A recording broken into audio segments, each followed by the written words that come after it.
First at 5, Georgia hitting another big voting milestone tonight, reaching the 2 million mark for turnout for early voting. And yet the new numbers show that the young voters are only a small fraction of that. 11 Alive's Doug Richards is live in DeKalb County with more on who's voting and who isn't, Doug. Yeah, you know, if you look at the Georgia Secretary of State's website, you will see, if you look in the right place, that the largest single demographic of registered voters in Georgia. If you were out on a weekday looking for young adults, this DeKalb early voting site was not necessarily the right place to go. They were a few miles away at Georgia State University's Clarkston campus. How much interest do you have in voting this year?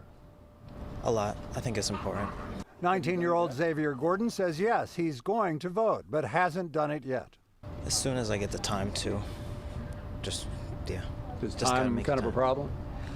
No, I just need to push myself, I guess, more. If you're really committed to it, if you know that you want to vote, you're going to find time to vote, to vote.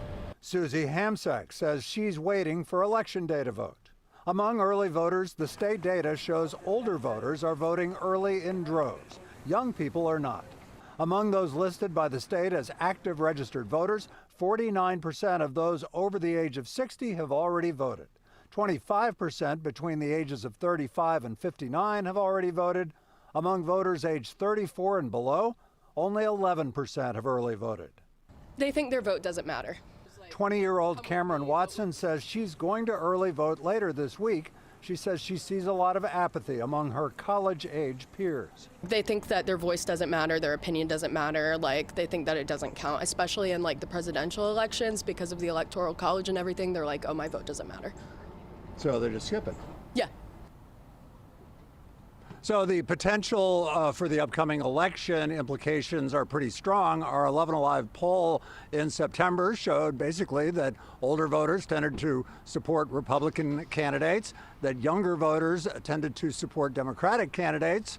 So one could conclude, or at least one could surmise, that the young voters are making the Democrats break a sweat a little bit right now. Live in DeKalb County, Doug Richards, 11 Alive News. All right, Doug, we'll see very, very soon.